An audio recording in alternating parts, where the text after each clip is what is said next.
मित्रांनो, ही कथा 6 वर्षांपूर्वीची आहे। त्यावेळी माझ्या बहिणीच्या लग्नाची चर्चा सुरू होती। तिचं नाव प्रिया, वय 18 वर्ष। ती खूप सुंदर होती, गौरवर्ण आणि आकर्षक चेहरा। तिला पाहण्यासाठी गल्लीतले सगळे मुलं तिच्याकडे बघून थकवायचे।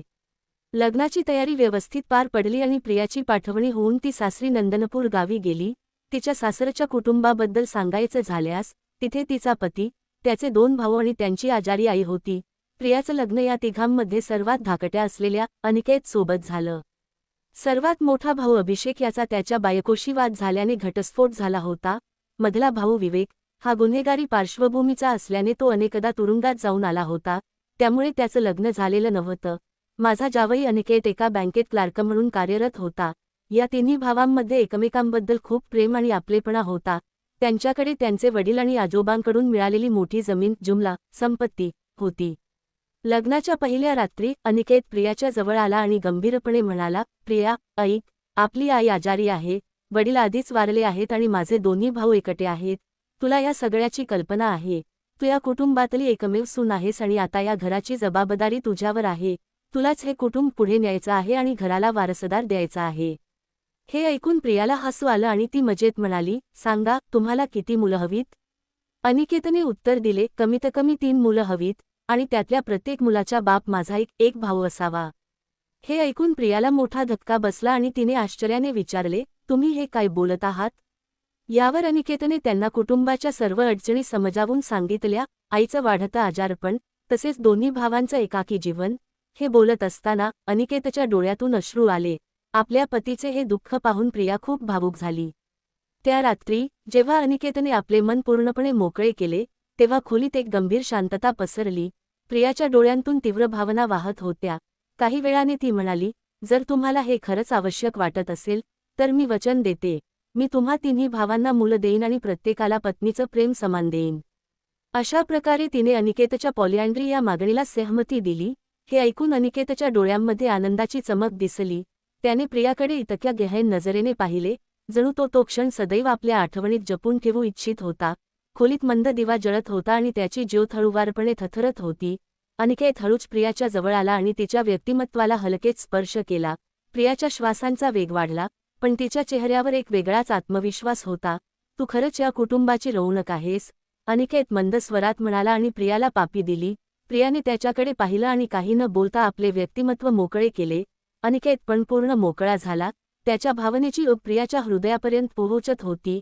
अनिकेतने प्रियाला मिठीत घेतलं आणि पापी दिली। प्रियानेही त्याला प्रतिसाद दिला आणि दोघे एकमेका हरवले। प्रिया म्हणाली, अनिकेत, आता लवकर सुंदर वेळेचा अनुभव दे। अनिकेत लगेचच तिच्या जीवनाला तोंडाने सुंदर वेळेचा अनुभव देऊ लागला। हे काय करताय? ती म्हणाली, पण तिच्या चेहऱ्यावर सुखाच्या लाटा स्पष्ट दिसत होत्या। अनिकेत तिला तोंडाने सुंदर वेळेचा अनुभव देत होता आणि ती वारंवार अनिकेतच नाव घेत होती। काही वेळाने अनिकेतने तिची भावना मोकळी केली, जे पूर्णपणे दाटून आली होती। मग त्याने भावना जीवनात टाकली आणि सुंदर वेळेचा अनुभव देऊ लागला। प्रिया, तू माझं आयुष्य आहेस, अनिकेतने जोशात सांगितलं आणि सुंदर वेळेचा अनुभव द्यायला लागला। प्रियाने त्याच्या केसात बोट फिरवली आणि त्याला पूर्ण साथ देऊ लागली आणि काही वेळातच अनिकेतने जीवनातच रंगाच्या 5-6 पिचकारी सोडल्या। त्या रात्री प्रिया आणि अनिकेतने वारंवार सुंदर वेळेचा अनुभव घेतला।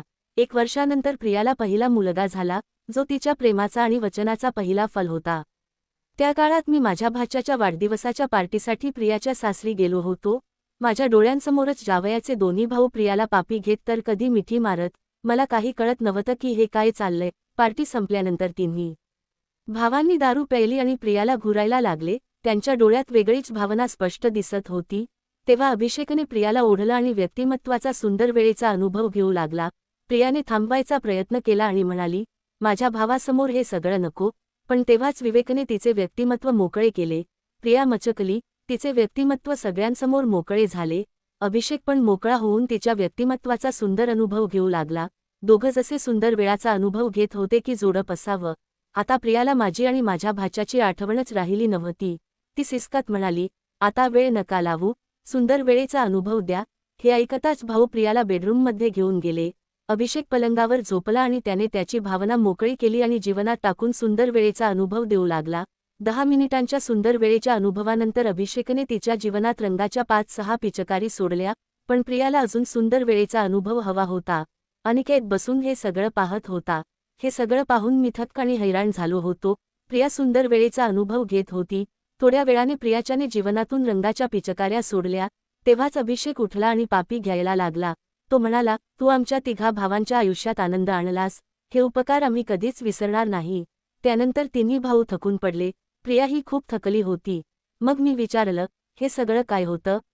तेव्हा प्रियाने तिच्या वचनाची संपूर्ण गोष्ट सांगितली. ती म्हणाली, मी आता फक्त एकाची नाही, तर तिघा भावांची आहे. तिघांचाही माझ्यावर समान हक्क आहे. ती पुढे म्हणाली, या निमित्ताने तिघे भाऊ मिळून मला सुंदर वेळेचा अनुभव देतात. तिने माझ्याकडून वचन घेतले की मी जे काही पाहिले किंवा ऐकले आहे, त्याचा कुठेही कोणाजवळ उल्लेख करणार नाही. पुढील 3 वर्षांत प्रियाला आणखी 2 मुले झाली. अशा प्रकारे त्यांच्या कुटुंबाची संख्या पूर्ण झाली. दोन्ही दिरांना प्रत्येकी एक मूल मिळाले.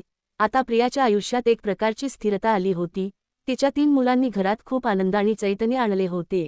अनिकेत, अभिषेक आणि विवेक या तिन्ही भावांमधील बंध अधिक मजबूत झाले होते आणि प्रियाने दिलेल्या वचनामुळे त्यांचे कुटुंब एकत्रित राहिले होते. पण प्रियाच्या मनात काहीतरी नवीन करण्याची इच्छा धगधगत होती. तिला केवळ पत्नी आणि आई म्हणूनच आयुष्य जगायचे नव्हते. तिला स्वतःची ओळख आणि स्वतःचा व्यवसाय उभा करायचा होता. एका संध्याकाळी जेव्हा तिन्ही भाऊ आणि प्रिया एकत्र बसले होते, तेव्हा तिने आपल्या मनातील गोष्ट बोलून दाखवली. मला काहीतरी नवीन करायचं आहे. ती उत्साहाने चमकणाऱ्या डोळ्यांनी म्हणाली, मी या घराला माझे सर्वस्व दिले आहे, पण आता मला स्वतःसाठी काहीतरी करायचे आहे. मी शेअर मार्केट आणि व्यवसायाच्या दुनियेत उतरण्याचा निर्णय घेतला आहे. अनिकेतने आश्चर्यचकित होऊन तिच्याकडे पाहिले आणि म्हणाला, शेअर मार्केट? प्रिया, तुला त्याबद्दल काहीच माहिती नाही. आणि व्यवसाय करणं ही धोक्याची गोष्ट आहे. अभिषेकने अनिकेतच्या म्हणण्याला दुजोरा दिला. अनिकेत, बरोबर आहे. तू कुटुंबासाठी जे योगदान दिलं आहे, ते आम्ही कधीच विसरू शकत नाही, पण हे सगळं खूप कठीण आहे. विवेक, जो नेहमी सडेतोड बोलायचा, तो हसून म्हणाला, प्रिया, तुझ्यात जिद्द आहे, यात शंका नाही, पण शेअर मार्केट हे एका जंगलासारखं आहे. तिथे हरवून जायला वेळ लागत नाही. प्रियाने शांतपणे त्या तिघांचंही ऐकून घेतलं. मग हसून म्हणाली, मला माहिती आहे, हे सोपं नाही, पण मी ठाम निर्णय घेतला आहे. मी स्वतःला सिद्ध करून दाखवेन.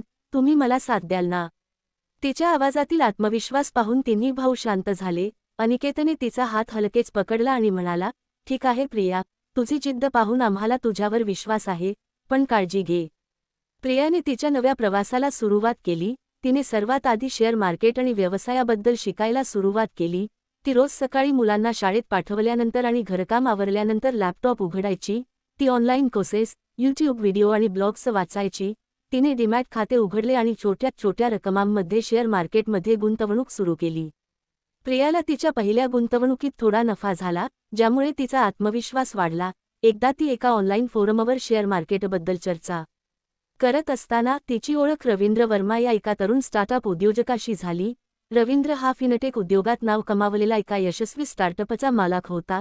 त्याने प्रियाला शेअर बाजाराच्या काही महत्त्वाच्या टिप्स दिल्या आणि तिला त्याच्या स्टार्टअपबद्दल माहिती दिली.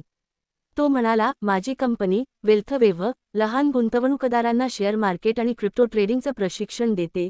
तुला यात रस असेल तर तू आमच्या प्रोग्राममध्ये सहभागी होऊ शकतेस. प्रियाला ही संधी आवडली. तिने रवींद्रच्या कार्यक्रमात प्रवेश घेतला आणि तिथे तिला शेअर मार्केट, कमोडिटी ट्रेडिंग आणि स्टार्टअप फंडिंगबद्दल सखोल ज्ञान मिळाले. तिने त्यांच्या गावात असलेल्या जमिनीचा काही भाग विकला आणि मिळालेल्या पैशांतून रवींद्रच्या स्टार्टअपमध्ये छोटी गुंतवणूक केली. यामुळे ती वेल्थवेव्हची एक भागीदार बनली. रवींद्रने तिच्या तीक्ष्ण बुद्धिमत्तेची आणि जिद्दीची प्रशंसा केली. प्रिया, तुझ्यासारखी स्त्री आमच्या उद्योगात फार कमी आहे. तुझं भविष्य उज्ज्वल आहे, असे तो म्हणाला. प्रियाने वेल्थवेव्हमध्ये आपले योगदान वाढवले.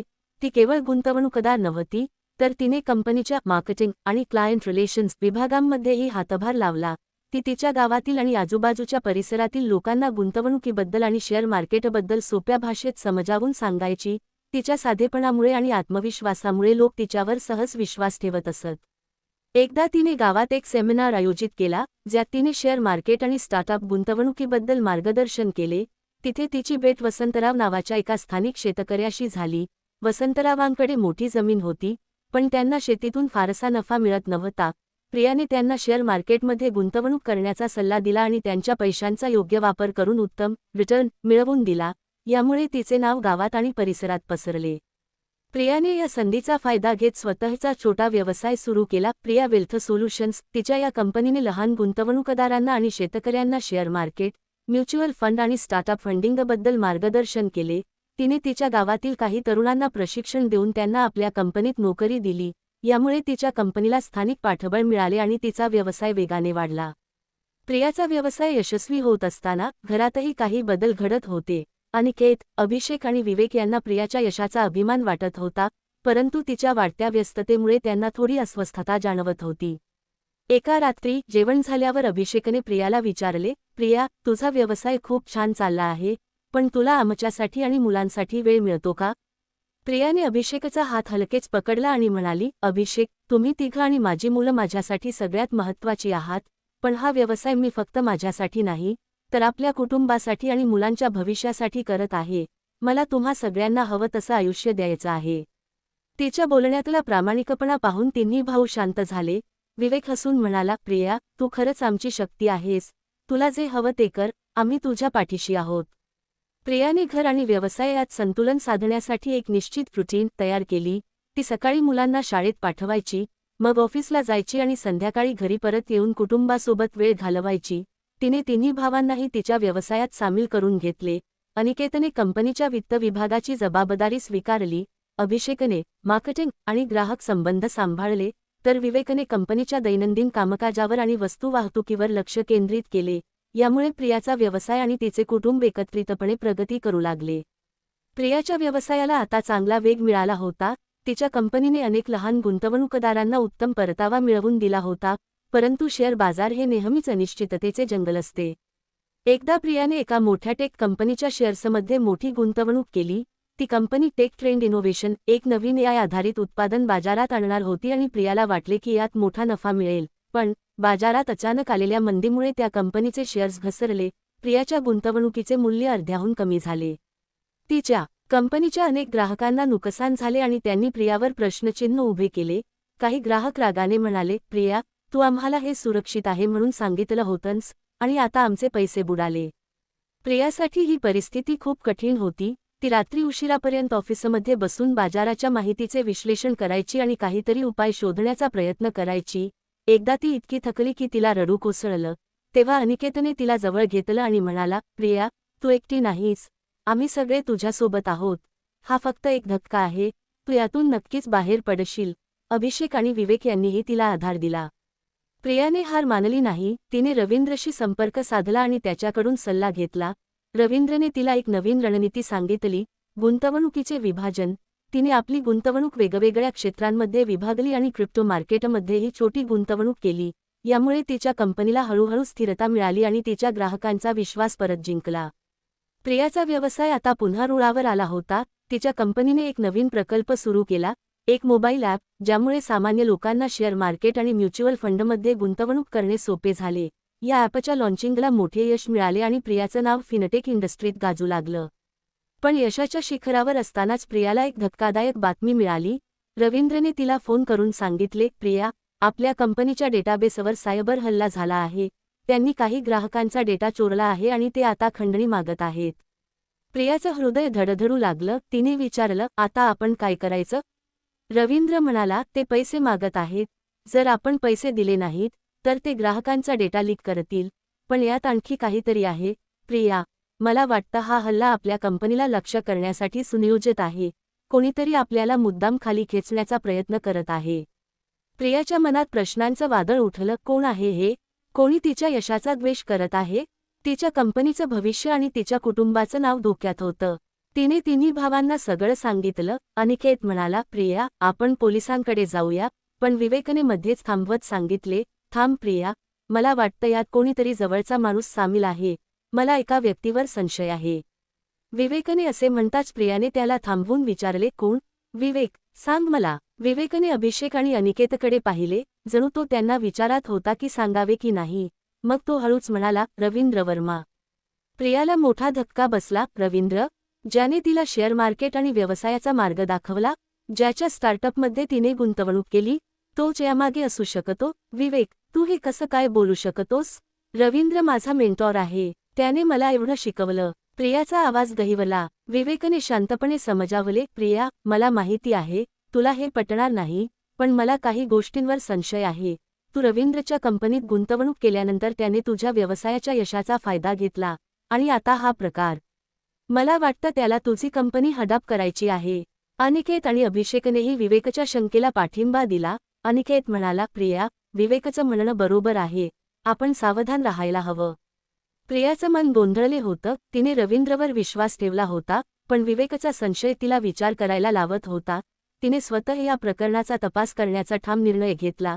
तिने तिन्ही भावांना सांगितले, मी रवींद्रशी बोलते, पण तोपर्यंत तुम्ही तिघांनी माझ्या व्यवसायाच्या डेटा सुरक्षेवर पूर्ण लक्ष ठेवा, आणि हो, कोणाजवळही याचा उल्लेख करायचा नाही. दुसऱ्या दिवशी प्रिया रवींद्रला भेटण्यासाठी थेट मुंबईतील त्याच्या वेल्थवेव्ह कार्यालयात गेली. हे कार्यालय एका उंच इमारतीत होते, जिथे चमकदार काचेच्या खिडक्या आणि आधुनिक रचना, मॉडर्न डिझाईन लक्ष वेधून घेत होती. रवींद्रने तिचे स्वागत केले, पण त्याच्या चेहऱ्यावरचा ताण प्रियाच्या नजरेतून लपला नाही. प्रिया, तू इथे, काही अडचण आहे का? रवींद्रने विचारले. त्याचा आवाज थोडा आर्टिफिशियल वाटत होता. प्रियाने थेट विषयावर येत विचारले, रवींद्र, तू मला म्हणालास की डेटा चोरी झाली आहे, पण हा हल्ला सुनियोजित आहे, हे तुला कसे माहीत? आणि या हल्ल्याशी तुझा काही संबंध आहे का? रवींद्रच्या चेहऱ्यावर क्षणभर भीती दिसली, पण त्याने लगेच स्वतःला सावरले. प्रिया, तू काय बोलते आहेस? मी तुझा पार्टनर आहे, मी असं का करेन? प्रियाने त्याच्याकडे खोलवर पाहिले. रवींद्र, मला सत्य सांग, जर तू माझ्याशी खोटे बोललास तर मी स्वतः तपास करेन आणि मग तुझी खैर नाही. रवींद्रने खोटे हसण्याचा प्रयत्न केला. त्याने प्रियाला पाणी देऊ केले आणि विषय बदलण्याचा प्रयत्न केला. प्रिया, तू काळजी करू नकोस, मी माझ्या सुरक्षा पथकाला सांगितले आहे, ते तपास करतील. प्रियाला रवींद्रचे वागणे अधिकच संशयास्पद वाटले. तिने त्याला स्पष्ट थांबवले आणि म्हणाली, ठीक आहे रवींद्र, पण मी माझ्या स्वतःच्या सुरक्षा पथकाला यावर काम करायला सांगितले आहे आणि जर मला काहीही संशयास्पद आढळले तर मी पोलिसांकडे जाईन. रवींद्रच्या चेहऱ्यावरचा रंग उडाला, पण त्याने काहीही बोलणे टाळले. प्रिया तिथून निघाली, पण तिच्या मनात एकच विचार होता, रवींद्र खरंच दोषी आहे का? प्रियाने तिच्या व्यवसायाच्या डेटा सुरक्षेसाठी अवंतिका जोशी या सायबर सुरक्षा तज्ज्ञ महिलेला कामावर घेतले. अवंतिका ही एक तरुण आणि हुशार व्यक्ती होती, जिने अनेक कंपन्यांना सायबर हल्ल्यांपासून वाचवले होते. तिने प्रियाच्या कंपनीच्या सर्व्हरची तपासणी केली आणि काही धक्कादायक गोष्टी उघड केल्या. अवंतिकाने सांगितले, प्रिया, हा हल्ला बाहेरून नाही, तर आतून झाला आहे. कोणीतरी तुमच्या कंपनीच्या सिस्टीममध्ये मालवेअर स्थापित केला आहे आणि तो तुमच्या डेटाची चोरी करत आहे. प्रियाला मोठा धक्का बसला. आतून? पण कोण? अवंतिकाने तिच्या लॅपटॉपवर काही कोड दाखवले आणि सांगितले, हा मालवेअर वेल्थवेव्ह च्या सर्व्हरवरून आला आहे आणि त्याचा मूळ कोड रवींद्रच्या ऑफिसच्या आयपी ॲड्रेसशी जुळतोय. प्रियाच्या मनात रवींद्रवरील संशय आता खात्रीत बदलला, पण तिला अजून पुरावे हवे होते. तिने अवंतिकाला सांगितले, आपण रवींद्रला सापळ्यात अडकवूया, त्याला वाटू नये की आपण त्याच्या मागावर आहोत. अवंतिकाने लगेच एक बनावट सर्व्हर तयार केला आणि त्यात खोटा डेटा भरला. तिने हॅकर्सना मेसेज पाठवला की प्रिया त्यांच्या खंडणीच्या मागणीला तयार आहे आणि पैसे देणार आहे. त्यांनी तात्काळ प्रियाशी संपर्क साधला आणि पैसे ट्रान्सफर करण्याची मागणी केली. अवंतिकाने त्यांच्या डिजिटल पावलांचा मागोवा घेतला आणि शोधले की ते सर्व संदेश रवींद्रच्या ऑफिसमधूनच येत होते. प्रियाला आता खात्री झाली की रवींद्र यामागे आहे. प्रियाने तिन्ही भावांना घरी बोलावले आणि सगळी परिस्थिती सांगितली. रवींद्र आपल्या कंपनीला लक्ष्य करतोय, त्याला माझा व्यवसाय हडप करायचा आहे, पण मी त्याला यशस्वी होऊ देणार नाही. अनिकेतने तिचा हात पकडला आणि म्हणाला, प्रिया, तू एकटी नाहीस, आम्ही तुझ्यासोबत आहोत, सांग काय करायचं? अभिषेकनेही सहमती दर्शवली. आपण रवींद्रला त्याच्याच खेळात हरवूया. विवेक, ज्याला नेहमीच अतिरिक्त संशय यायचा, तो म्हणाला, प्रिया, मला वाटतंय रवींद्र एकटा नाही, त्याच्यासोबत कोणीतरी मोठी व्यक्ती आहे. वेल्थवेव्ह च्या मागे काही मोठ्या गुंतवणूकदारांचा हात आहे. त्यांना तुझी कंपनी हवी आहे कारण तुझं ॲप आता बाजारात खूप गाजते, विवेकने स्पष्ट केले. प्रियाने विचार केला आणि म्हणाली, ठीक आहे, आपण रवींद्र आणि त्याच्या मागे असलेल्या लोकांना एकत्रितपणे उघड पाडू. प्रियाने अवंतिका आणि तिच्या टीमसोबत एक रणनीती आखली. त्यांनी रवींद्रला एक बनावट व्यावसायिक प्रस्ताव दिला, एक नवीन स्टार्टअप प्रकल्प, ज्यात प्रिया मोठी गुंतवणूक करणार होती. रवींद्रने त्वरित या प्रस्तावाला सहमती दिली आणि प्रियाला त्याच्या कार्यालयात भेटायला बोलावले. प्रियाने गुपचूप मायक्रोफोन आणि कॅमेरा लावला होता, ज्यामुळे रवींद्रचे प्रत्येक बोलणे रेकॉर्ड होणार होते. रवींद्रच्या कार्यालयात पोहोचल्यावर त्याने तिचे स्वागत केले, पण त्याच्या बोलण्यात एक वेगळाच आत्मविश्वास जाणवत होता. प्रिया, तुझं ॲप खूप यशस्वी झालं आहे, पण तुला माहीत आहे, फिनटेकच्या जगात टिकावं असेल तर मोठ्या खेळाडूंसोबत भागीदारी करावी लागते, तो म्हणाला. प्रियाने त्याला थेट विचारले, मोठे खेळाडू म्हणजे कोण? रवींद्र, आणि तू माझ्या कंपनीच्या डेटाबेसवर हल्ला का केलास? रवींद्र हसला आणि म्हणाला, प्रिया, तू खूपच हुशार आहेस. हो, मीच तुझा डेटा चोरला, पण ते माझ्यासाठी नव्हतं. माझ्या गुंतवणूकदारांना तुझं ॲप आणि तुझ्या ग्राहकांचा डेटा हवा आहे आणि त्यांनी मला चांगली ऑफर दिली आहे. प्रियाच्या मायक्रोफोनमध्ये हे सगळं रेकॉर्ड झालं. तिने शांतपणे विचारले, तुझे गुंतवणूकदार कोण आहेत? रवींद्र, त्यांचे नाव सांग. रवींद्रने टाळाटाळ केली, पण प्रियाने त्याच्यावर दबाव टाकला. शेवटी तो म्हणाला, ठीक आहे प्रिया, मी तुला सांगतो, पण यानंतर तुला माझ्यासोबत तडजोड डील करावी लागेल. तेवढ्यात ऑफिसच्या दारातून एक व्यक्ती आत आली, उंच, सूट घातलेला माणूस, ज्याचा चेहरा प्रियाने कधीच पाहिला नव्हता. रवींद्र, तू जास्त बोलतोस, तो माणूस थंड आवाजात म्हणाला. प्रिया, तुझं ॲप आम्हाला हवं आहे, आणि जर तू आमच्या बाजूने आली नाहीस, तर तुझा व्यवसाय आणि तुझं कुटुंब दोघेही संकटात येतील. प्रियाच्या हृदयाचा ठोका चुकला. तिने शांतपणे त्या माणसाकडे पाहिले आणि विचारले, तुम्ही कोण आहात? त्या माणसाने हसत सांगितले, माझं नाव प्रताप सिंग आहे आणि मी तुझ्या व्यवसायाचा नवा मालक आहे. प्रियाच्या डोक्यात प्रश्नांचे वादळ उठले. हा प्रताप सिंग कोण आहे आणि त्याला तिच्या कंपनीतून नेमके काय हवे आहे? प्रियाने त्या माणसाकडे पाहिले आणि मनातल्या मनात ठरवले की ती हार मानणार नाही. तिने रवींद्र आणि प्रताप सिंग यांना सांगितले, तुम्ही जे काही करत आहात त्याचे पुरावे माझ्याकडे आहेत आणि जर तुम्ही माझ्या कंपनीला किंवा माझ्या कुटुंबाला धक्का लावलात तर मी पोलीस आणि मीडियाकडे जाईन. तिने आपला फोन काढला आणि रेकॉर्डिंग प्ले केले, ज्यात रवींद्रचा गुन्हा कबूल करणारा संवाद होता. प्रताप सिंगने प्रियाकडे पाहिले आणि हसत म्हणाला, प्रिया, तू खूपच हुशार आहेस, पण तुझ्या रेकॉर्डिंगमुळे काही फरक पडणार नाही. माझ्याकडे तुझ्यापेक्षा जास्त पॉवर आहे आणि तुझ्या कुटुंबाबद्दल मला सगळं माहिती आहे, अभिषेक, अनिकेत, विवेक आणि तुझ्या मुलांबद्दलही. प्रियाच्या अंगावर काटा आला. हा माणूस तिच्या कुटुंबाबद्दल इतके कसे काय जाणतो? तेवढ्यात तिचा फोन वाजला. स्क्रीनवर अवंतिकाचं नाव दिसलं. प्रियाने फोन उचलला आणि अवंतिकाने घाईघाईने सांगितले, प्रिया, तू कुठे आहेस? मी प्रताप सिंगबद्दल काहीतरी शोधून काढलं आहे. तो फक्त एक गुंतवणूकदार नाही, तो एका आंतरराष्ट्रीय सायबर क्राईम नेटवर्कचा बॉस आहे. आणि त्याला तुझं ॲप हवं आहे, कारण त्याने त्यात स्वतःचा काळा पैसा गुंतवला आहे. प्रियाच्या डोक्यात सगळे विचार सगळं फिरायला लागलं, गोंधळून गेले. ती रवींद्र आणि प्रताप सिंग यांच्या समोर उभी होती आणि तिच्या कुटुंबाचे तसेच कंपनीचे भविष्य धोक्यात होते. तिने शांतपणे फोन खिशात ठेवला आणि प्रताप सिंगकडे पाहिले. तुम्ही जे काही करत आहात त्याचा शेवट चांगला होणार नाही. मी तुम्हाला थांबवेन, ती म्हणाली. प्रताप सिंग हसला आणि म्हणाला, प्रिया, तुझी हिंमत मला आवडली, पण तुझ्या कुटुंबातला एकजण माझ्यासोबत आहे आणि तो अगदी तुझ्या जवळचा आहे. प्रियाच्या हृदयाचा ठोका क्षणभर थांबला. तिच्याच घरातील कोण व्यक्ती तिच्याशी विश्वासघात करत आहे? अनिकेत, अभिषेक की विवेक, की अशी कोणी व्यक्ती आहे ज्याच्यावर तिला कधीच संशय आला नाही? हे जाणून घेण्यासाठी कथेच्या दुसऱ्या भागासाठी खाली व्यवसाय अशी कमेंट नक्की करा. तुमच्या कमेंट्स जितक्या जास्त असतील तितक्या लवकर कथेचा पुढील भाग प्रसिद्ध होईल. या व्हिडिओला आवडल्यास लाईक करा, चॅनेलला सबस्क्राईब करा आणि बेल आयकॉन दाबायला विसरू नका, कारण पुढचा भाग चुकवणे तुम्हाला महागात पडेल. लवकरच भेटूया भाग 2 मध्ये. धन्यवाद.